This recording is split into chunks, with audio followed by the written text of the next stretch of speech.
Allez, salut tout le monde, bienvenue dans une nouvelle vidéo des armes et la science by Jérémy. Je vous propose aujourd'hui une vidéo où je vais vous apprendre à régler votre carabine dans les règles de l'art. Alors c'est un sujet qui a déjà été vu, revu et re-revu, mais simplement avec les années, j'ai pas mal changé ma technique et je pense que c'est intéressant aujourd'hui, en fin 2024, de faire un petit update sur ces techniques qui sont les basico-basiques du tir de précision.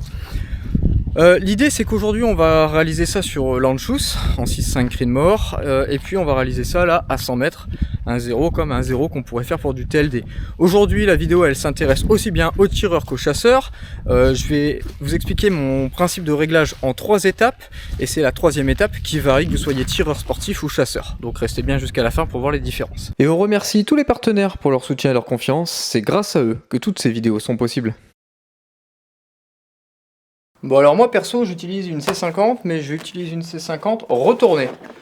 Pourquoi? Parce que j'aime pas quand mes balles arrivent dans le noir, parfois on a du mal à les trouver et en fait ça n'a pas d'intérêt de viser une cible qui est si grosse. Donc moi je prends un petit marqueur, je viens me faire une belle croix bien visible en plein centre et hop, ça ce sera mon point de visée. Bon on va aller installer la cible, moi je suis dans un pas de tir qui est à 100 mètres aujourd'hui, vous pouvez très bien le faire sur une distance de 50 mètres, il n'y a aucune honte à le faire.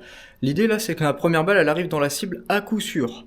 Donc si jamais vous avez une carabine à verrou, c'est très facile parce qu'on va faire le ciblottage que je vais vous montrer après. Si par contre vous avez une carabine à levier sous garde, un AR-15, des armes où on ne peut pas regarder à travers l'axe du canon, commencez simplement plus proche, commencez à 25 mètres, il n'y a aucune honte à commencer à 25 mètres, tant qu'on ne met pas une balle sur l'autoroute, c'est le principal. Là on est dans une situation, vous voyez, je suis sur mon pas de tir 100 mètres et il n'y a personne. Donc on rajoute un petit élément sécuritaire, quand vous laissez votre arme là-bas, bien entendu vous sortez pas les munes, et puis le mieux c'est encore de partir avec sa culasse directement à la cible. Parce que là je peux tomber sur un dégénéré qui rentre, qui met la culasse dans la carabine, même s'il y a un drapeau de chambre et qui me colle une balle dans le cul. Donc c'est pour ça que moi maintenant, à chaque fois que je vais à la cible, hop, je pars avec mon petit bolt holster, comme ça, avec ma culasse là, elle est toujours avec moi, vous voyez j'ai les deux mains, hein, une pour filmer et l'autre de dispo.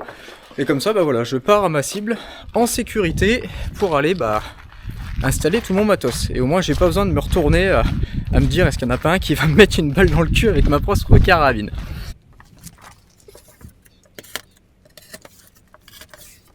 Alors là on va passer à l'étape de ciblottage, donc ma cible est installée à 100 mètres, le principe est très simple, je vais viser par l'axe du canon, pour ça j'ai enlevé la culasse, je vais viser le centre de ma cible, et puis je vais m'assurer que mon canon en pointant vers le centre de la cible, ma lunette fait la même chose. Donc du coup je vais essayer de me mettre à une distance telle que, hop, là je vois dans l'axe de mon canon, je vois le centre de ma cible, je lève, je me suis mis au zoom minimum. En se mettant au zoom minimum, vous verrez mieux. Si vous voulez mettre au zoom max, vous allez devoir avancer la tête pour y voir quelque chose, sinon l'image va être toute petite. Donc là, c'est parfait, mon ciblotage est bon. Si jamais il est pas bon, c'est très simple, hein. Vous visez le centre de la cible, vous dites, ah, là, elle est trop haut. Ok, là, ça y est, là, bam, je suis dans le centre de ma cible dans les deux cas. On va pouvoir se mettre en position pour lâcher la première balle. Donc pour ça, on récupère la culasse. Puis on va bien régler tout l'appui-joue, etc. qu'on avait volontairement déréglé pour y voir quelque chose. Donc là maintenant on va mettre la première balle en cible.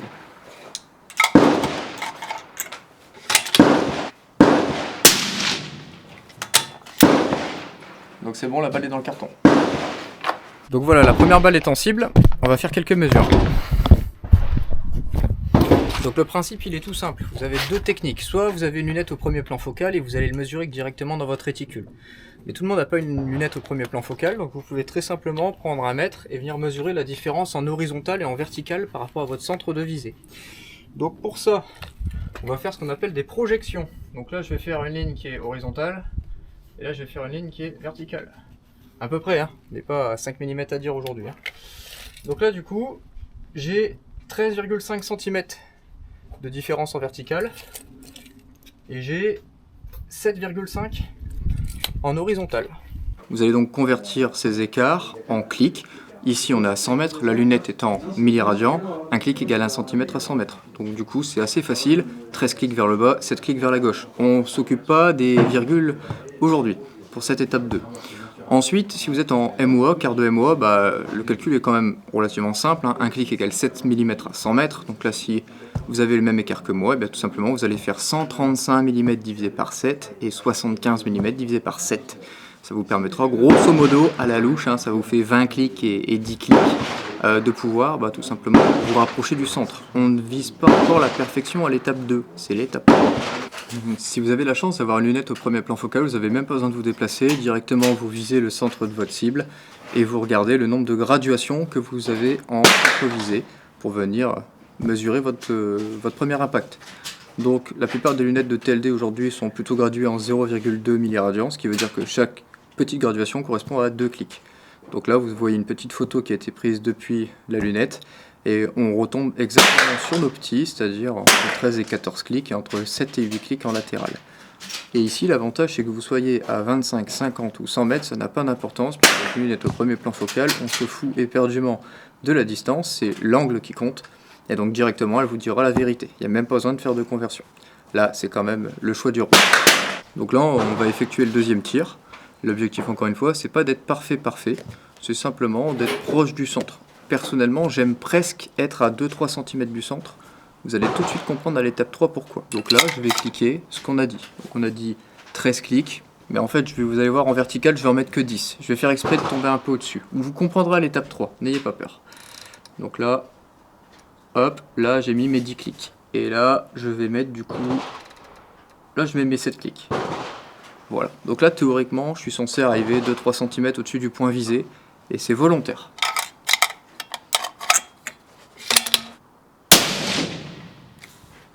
Parfait. Je suis 2-3 cm au-dessus. C'est exactement là où je voulais être. Maintenant, on va pouvoir passer à la troisième étape. Et là, c'est la troisième étape qui va différer que vous soyez tireur longue distance ou chasseur. Donc on vient d'aller d'installer cette cible-là directement à 100 mètres.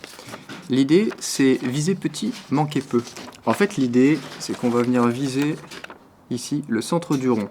Le centre du rond parce que moi j'ai un réticule qui a un point central. Ça me permet de faire un rond dans un rond. Si vous avez une croix standard, vous visez la croix, ça n'a pas d'importance. L'idée, c'est qu'on va maintenant faire un groupement en visant un point très précis. Et on va faire un groupement de minimum 10 coups. Pourquoi ? Parce que vous allez voir, mon groupement, même si j'ai une arme de très bonne qualité et des munitions de très bonne qualité et que je suis pas trop mauvais, je fais pas qu'un seul trou. Donc baser tout mon réglage sur le pilotage qui n'est que les fondations du TLD, c'est vraiment les bases, c'est comme si c'était les bases de la maison. Si jamais vous créez toutes ces bases sur un échantillon de 3 coups ou même de 5 coups, c'est un truc qui est branlant. Donc vraiment, l'idée c'est minimum 10 coups. Moi si je peux vous donner un conseil, c'est de tirer dans les mêmes conditions que ce que vous allez tirer. Quand on fait du TLD, parfois le canon il est chaud, donc on peut faire une série de 10 coups, il n'y a aucun problème. Là pour faire le 0, ça fonctionne bien. En revanche, si vous êtes chasseur, jamais vous allez tirer 10 coups d'affilée, jamais vous allez avoir le canon aussi chaud. Donc dans ce cas-là, vous allez tirer avec des petites séries. Vous allez faire 2 coups, on va attendre 5 minutes, re-2 coups, on va attendre 5 minutes, 3 coups, on va attendre 5 minutes. L'idée étant d'avoir un canon dans les températures similaires à ce que vous allez vraiment avoir dans l'usage. Puis si mon groupement il est un beau rond, c'est bien circulaire, ce sera bon. Si en revanche mon groupement n'est pas très circulaire, je vais encore tirer des coups. L'idée c'est qu'un groupement normalement, la dispersion elle est aléatoire dans toutes les directions. Donc si vous avez un truc qui est plutôt vertical, plutôt horizontal, c'est simplement que vous avez une taille d'échantillon qui est trop petite. Tirez pas.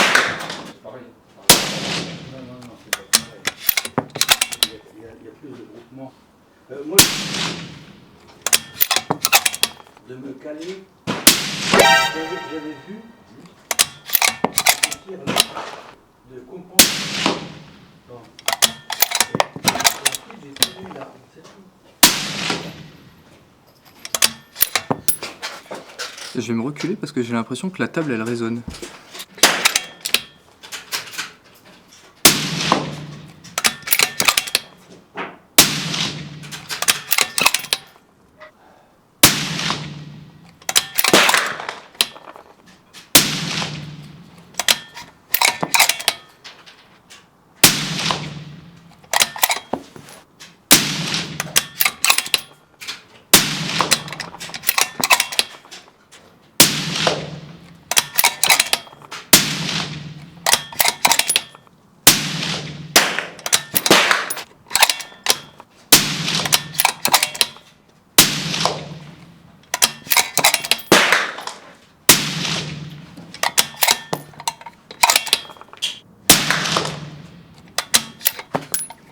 Donc là je sais pas combien de coups j'ai tiré au final. 2, 4, 6, 8, 10, 12, 14, 16, 18, 19 coups.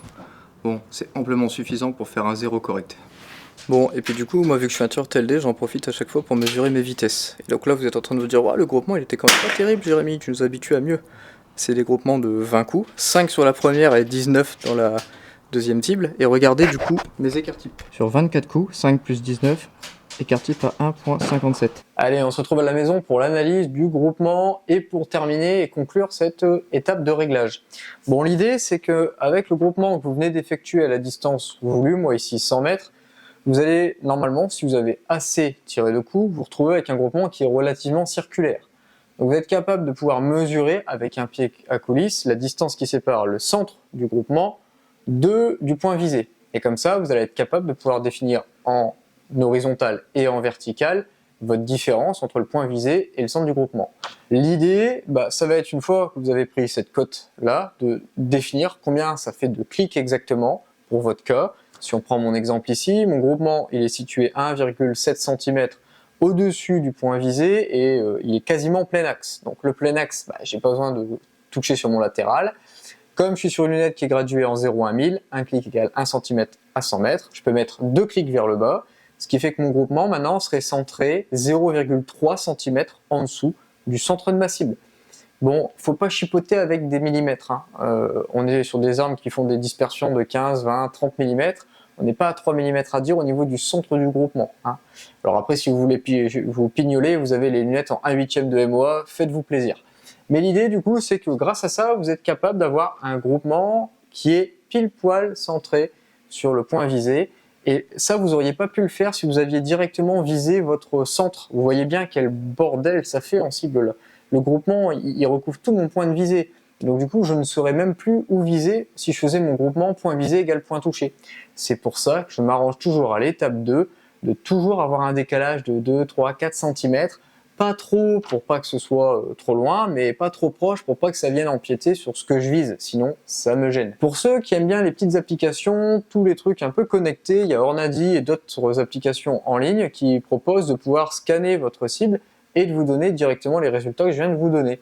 Vous avez en direct les résultats affichés par l'application Hornady qui me donne exactement quelle est la taille de mon groupement, quel est son rayon moyen. Bon, ça c'est des statistiques, on va pas rentrer dans le vif du sujet aujourd'hui, mais il me donne aussi l'écart entre mon point visé et le centre de mon groupement.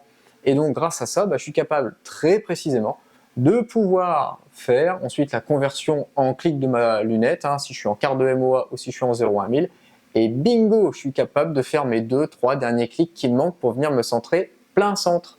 Et comme ça, vous êtes certain d'avoir un vrai bon zéro fiable, statistiquement valable, pas que 3 ou 5 coups. Je me répète, je suis un peu lourd, mais croyez-moi, moi je m'en suis déjà mordu les doigts 2-3 fois d'avoir fait un zéro qui tenait pas forcément la route avec 3, 4, 5 coups.